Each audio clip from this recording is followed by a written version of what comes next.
Well, howdy folks. Yes, I moved, and we moved big time. Now, I'm back in Georgia. This is typical of the area. So there's a lot of waterways in this area. There's a lot of ponds, and the ponds are pretty large. They're, you know, the word pond, sometimes you think of something very, very small in the backyard, but yeah, this is a typical Georgia pond I got behind me here. I moved to this area here. This is part of my development, so my house is basically across the street. Now I got some explanations here and some things to talk about with you about the house. Most YouTubers, when they buy a new house or move to a new house, they probably are looking at something that might be, you know, bigger, better, whatever, more shiny, you know, that sort of thing. And this was not on the list. This was kind of we made up a list of things that I need or would like to have in a house, and also it was to get away from everything from property taxes to outrageous insurance costs for the property we had in Texas. So Georgia being cheaper was just like, yeah, this is kind of a no-brainer. We sort of need to go back to Georgia and pick it back up where we were at. More traffic than the norm. Also for small developments, a lot of traffic. Anyway, we made a list to buy a house. Well, the wish list, whatever, but the number one thing was, first off, was we'd like a brick house, an older home, not a brand new house, just an older home, preferably a little bit smaller than what we had, and hopefully a lot cheaper on, like, say, property tax and insurance and things. Also, if it was possible, maybe one of those lifetime metal roofs. And there was a few other features that I would like to see, that I'd like to have, but it was like, you know, unless we actually have those features, you know, it's like, it'd just be bonuses. Well, the home we picked is not ideal for my situation anyway. It's not just as a YouTuber, as projects coming up and things I want to do. It's absolutely, be the honest, absolutely miserable for, you know, I got the real short end of the stick on this one, sort of. I mean, like, I can sort of grin and bear it, whatever, but the house is just totally, you know, has a lot of the features we wanted, but it doesn't have any of the features that I needed, and so it's a bit of a problem. I'm going to have to build a shop, which is in itself, you know, a long time, dragged out, knocked down, miserable problem. Also, the house came with two storage buildings, but they're very small, and both of them are not very good buildings. They were actually cheaply made, you can tell, but when you look through them. So there was some good and bad. I want to warn you, because we're going to go look at the 3D printers. When we go inside the garage, it's going to be poorly lit. I've added lighting. Yeah, I've added lighting. And it's going to be poorly lit. The walls are going to be very dark because the house was built in 1973, which means it has that old wall paneling, wood paneling, they used to call it at the lumber stores. It was the hot item in the 60s and early 70s, and now, of course, it's I don't think you can even buy that stuff now. Who wants to? Actually, you know what you do? You buy paint, and you put paint on it, because it's just not something you want to really look at. It's very dark. It really sucks up the light, kind of thing. So it was like, oh, great. So been a lot of things going on. Yeah, the family had a lot of rumbling. Some other members of the family had to move almost at the same time, so we went and helped them after we'd moved. We didn't have time to open our boxes or finish what we're doing, and we're helping somebody else and spending a week helping them move or something. So it was like, wow, it's just been a rock and roll mess. And I shut the 3D printing down for about 3 months, and was really shocked. The minute we reopened the store, the listing, we went live back on the internet. Within hours, I had my first order again. It was like, okay, so we're back up, we're producing, and I'm having to rush filament in immediately and get product back out the door again. It was like, wow, this is quite, this is a turnaround. Also found another tool that I want to make some copies of that will sell really well for 3D printing. So I've got to get some time in on that, and so I'll see if I can get the copies made. But let's go have a look at the 3D print situation here. The printers. I'm down to 4 printers. Yeah, from like 17 down to 4. Yeah, so I'm down to just 4 machines, but basically these 4 machines can produce everything I need for my parts right now. So that's good, you know.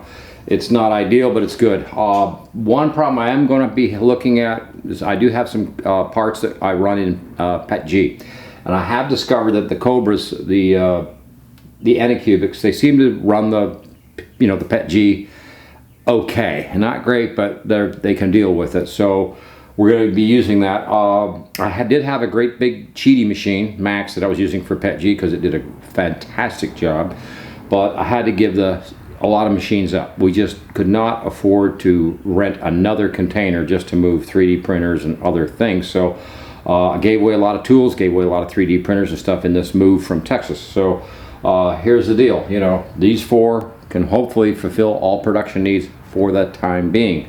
I would like to I am doing some research and looking around at commercial machines. So I do need a 3D, commercial 3D printing machine. Might cost thousands, don't matter, but I do need something. In the meantime, the other thing I did want to mention is this wall. Yeah, most of the house was done with this, but in the house it's all painted, so it actually looks okay. And there is some drywall and some combinations of this wood paneling. Yeah. So it's a really old house. It was built in 73. So yeah, you know, she's old. A lot older than what I've even thought I was even going to buy. But the house had a lot of the features, and it also has, I'm going to show you here in a minute. We'll roll outside and I'll show you what's going on. But the property is 1 acre, and there's enough room to put a nice workshop behind the house, which is what I need to move into and get out of this little garage. The garage is only 18 by 18.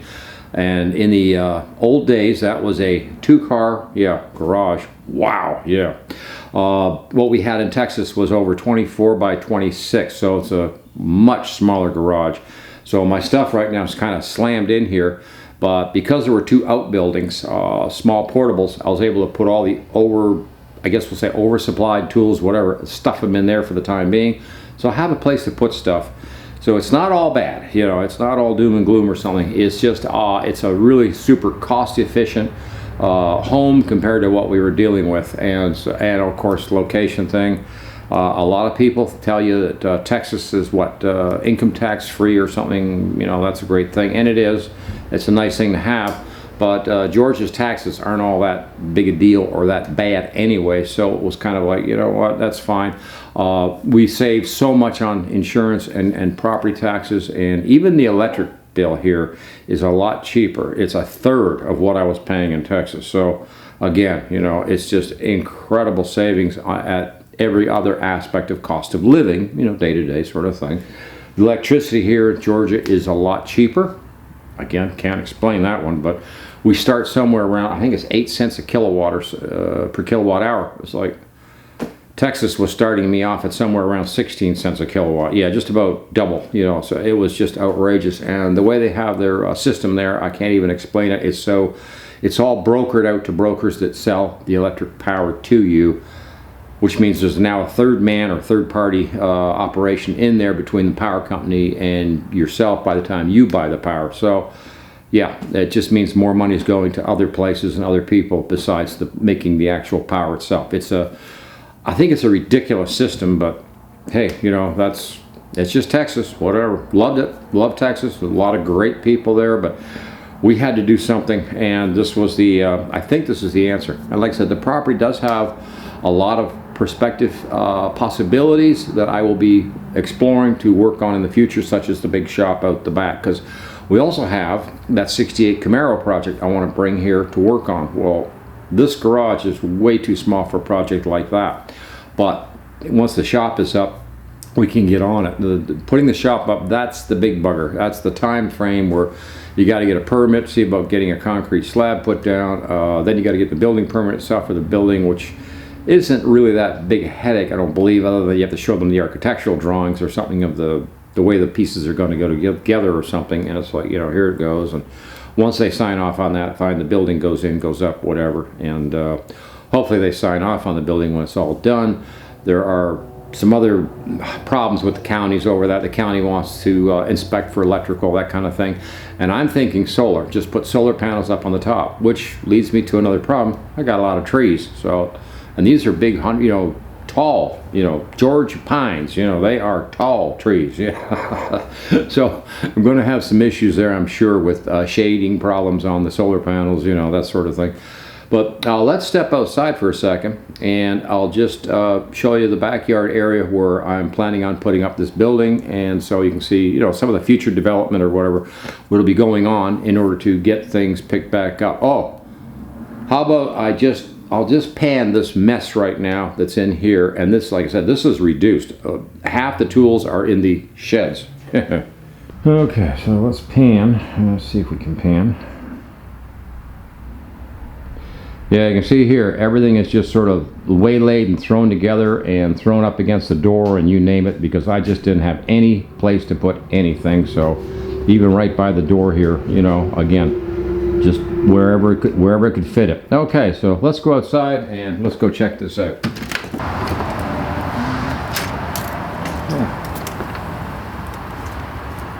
All right, let's see.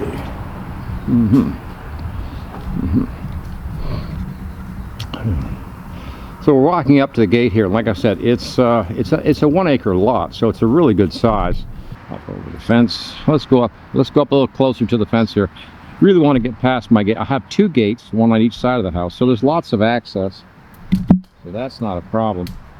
But what I'm looking at is all this area in here is where the shop will go. Now the first problem I've got right there is a great big old stump. We're going to have that a grinder come in and take that down. And I'm worried about the trees, so I really don't want to take any trees down, but there's a certain amount of foliage, like the trees here, that are in the way. Also, there's an old lamp post up in there that, same thing, I'll have to dig it up and try to get it down. And also this will help block from the highway, because there is a highway. It's not real busy, it's not a bad highway by any means, but it's a big old highway out here just behind me. So if the shop goes in here, it'll help to block sound and, you know, give the property more privacy anyway. So yeah, that's the mess I'm dealing with. Okay, so we're moved into the backyard a little bit. Like I said, building would be over here. There was a structure that was here, and I'm going to try to explain the property a little bit, because it was really weird. The guy had a collection in here of Galapagos turtles. Yeah, those are those great big turtles, and he had shelters for them all over the backyard. So, and the turtles dig holes worse than a dog. Yeah. So there's a lot of problems with the landscape. I really don't even want to bring a lawnmower in here right now, because there's potholes where the turtles have dug all over the place back here. So gonna be a while trying to get that straightened up. I'm not really sure what to do. I'm thinking about buying a mini excavator and digging everything up and just level all of the backyard, get this all cleaned up good, because there is just stuff everywhere. Now this structure here was about 12 feet tall. It's all 4x4s. But the 4x4s were bolted in 2 pieces together to create the height and stuff. Took it all down. And I'll tell you how I took it down. I tied a chain on it and pulled it with a come along, and the whole thing went down on the ground. Yeah, that way I could take the roof off, disassemble everything. I've got an idea. On how to, use some of this lumber that I kept, because some lumber wasn't half bad. But I've still got a little bit of work. Obviously got 1 post left to pull up yet. There was a tree cut. The tree's trying to grow back again. Obviously, it didn't want to go away. And to tell you the truth, that tree doesn't even bother me. It's just the structure itself was really, sitting there wobbling around in the wind even. I don't know how it didn't fall down in a hurricane like they had here last year. I don't know why it didn't come down. Yeah, the mysteries of science, Oh, anyways, I got that down. And I dragged it over to another small shelter, and this was a turtle shelter, so I'm going to show it to you here right now, yeah. Up here was a turtle shelter, and what I'm thinking is I would like to have a lean-to structure, and I have enough tin for the sides and a roof. So what I need to do is just sort of expand on that idea a little bit, but just make it bigger. That way I can store any equipment such as the lawnmower, also the little little tow around dumpster or whatever that you can pull behind the tractor. Also, if there's a mini excavator involved that's going to be here for any length of time, again, I could maybe store it in my little lean-to or something. So this has got to be totally changed. I will reuse some of it, but I've got all kinds of extra lumber left over from ripping that other structure down, and I think we can make one big lean-to. And with all the tin I've got tin here on the ground, also have another pile of tin over here by me, so we can reuse that to sort of close it back up. So just be a farm implement kind of looking lean-to structure or shed, and it could just do that. Now there's again another problem here with there's tree, yeah, it's like, and don't kid yourself, each of these trees costs about $1,500 to bring one down, and then you have to pay for the grind, and the grind can cost anywhere from $300 to $500. Supposedly there's some cheap guys in town here somewhere that could do them for around $100 a piece or something. That would be great if I could find this guy, but that needs to be, need to do something with it, because I really think I would like to have a lean-to structure just for farm implements, whatever you want to call it. Guess we're only on 1 acre, but there's a certain amount of equipment that we're just gonna simply have and carry. The dog houses came with the property that you probably saw, so I'll just show you those real quick. But they seem to have really deep pieces underneath them. I went to dig one up. I thought I would just pop it out of the ground, and no. Yeah, you see, there's actually at least 2 of them. I don't think there's 3. I'm not sure. The pampas grass is covering a lot of stuff. Behind the pampas grass is another turtle station, which again, the guy had some small turtles. He had lizards. He had snakes. He was some kind of bio professor guy at the college locally here. So the students would actually come here, and this was a zoo, Yeah. But I'm gonna try to get these dog houses up and get them out of here too. I don't need a dog house. My wife thinks I need one. Ooh. But that's one of the plans. Also, he's got 2 burning stations out here for burning scrap wood off, whatever. And I got to get rid of that nasty old barrel and clean up. But the grounds themselves, just everything needs cleaning up. There's just potholes and just junk laying everywhere. This guy totally junked this yard up. We've got cinder blocks. There's a skid load over here. There's also cinder lot blocks all along the back fence to help stop the turtles from getting underneath the fence. Also, the turtles went over some of these fences and did some destruction. So I'm going to have to redo that as well. But it's just one of those things.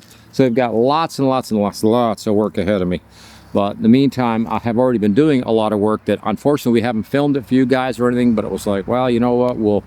We'll do what we can.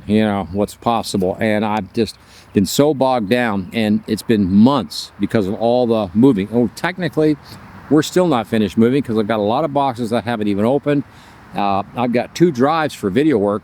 I can't even find them. They're in a box somewhere, It's like, so we're still quite a mess here. But the house itself was perfect because it has the metal roof. It's the brick house. It has double pane, updated type Anderson, whatever, windows all the way around. The AC is only 2 years old. So there's a lot of good things here. Also, it's outside the city, so it's not taxed in the city limits or something like that. This is county only, which is a real good tax break in itself. And the water is real cheap, and of course the sewer is me. I have a septic tank, so that's fine. I've had them, almost all my life, it seems like. So septic tank, no problem. Yeah. Also, I want to do a porch on the back, maybe a tiki bar back here or something. Who knows? But the Gazooey, this shelter I got back here. Should I show it to you? Yeah, I'll show it to you. But yeah, see that? Yeah, see that thing? That so-called gazebo, whatever, metal monster machine. It's black. So when the sun is shining in southern Georgia on a nice summer day, that thing is putting out heat like you could put water under it and create a boiling system or something. If it was white or something, it wouldn't absorb as much heat.